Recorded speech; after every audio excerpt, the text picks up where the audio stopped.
Teman-teman, sebagai demokrat, kita tentu akan menerima siapapun yang dipilih oleh masyarakat, kalaupun dia bukan pilihan kita.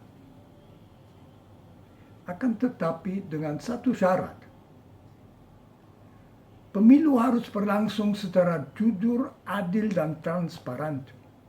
Dan itu berarti aparatur negara, polisi, militer, ASN, Bawaslu, KPU betul-betul netral. Nah, di situ Presiden Jokowi dituntut sebagai Presiden Republik Indonesia, ia seharusnya menjadi pelindung kita semua. Lah kok beliau secara terbuka dan kemana-mana mempromosikan paslon nomor 2. Kok ia tega mempromosikan anaknya sendiri sebagai calon wakil presiden, padahal itu hanya dapat tercapai dengan manipulasi di Mahkamah Konstitusi yang oleh majelis kehormatannya sendiri dinyatakan sebagai pelanggaran etika yang berat. Teman-teman, amat penting siapa yang kita pilih memimpin Indonesia untuk 5 tahun mendatang. Orang yang kita pilih harus dapat kita percayai. Jangan kita memilih orang yang bermasalah. Jangan kita memilih orang yang pernah terlibat korupsi, yang ada masa lampau yang gelap, orang yang tangannya berdarah. Teman-teman, saya mau ingatkan 2 pemilu sebelumnya, tahun 2014 dan 2019. Dalam demokrasi, para warga negara sama-sama mencari yang terbaik. Tetapi di 2 pemilu itu terjadi yang lain. Para pendukung penantang Jokowi dengan sengaja mempolarisasikan masyarakat. Mereka memakai bahasa perang.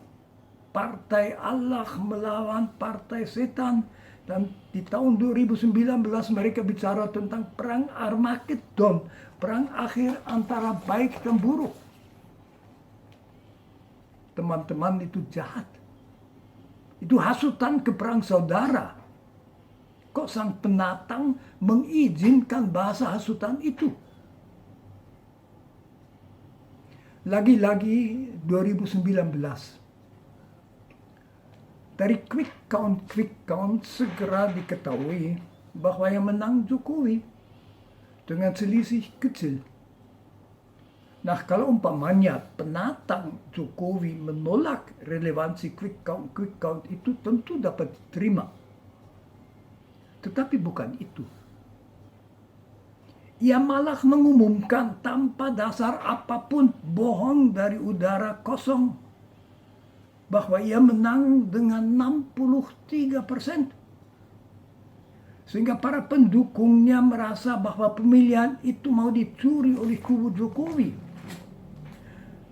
Sama seperti Presiden Trump di Amerika Serikat yang menyatakan bahwa kemenangannya dicuri oleh Biden. Mulai demonstrasi, ada kekerasan, ada orang mati. Selama 6 minggu berita bohong itu membawa Indonesia ke pinggir perang saudara. Baru sesudah pengumuman KPU, penantang itu akhirnya minta para pendukung untuk menghentikan demonstrasi.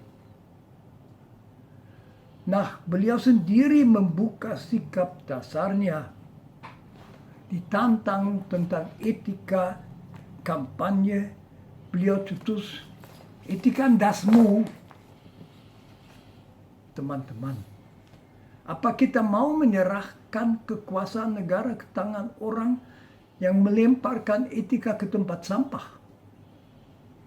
Tanpa etika yang tinggal adalah kekuasaan telanjang. Jangan kita izinkan Indonesia jatuh ke tangan orang yang hanya mencari satu kekuasaan di tangannya. Terima kasih.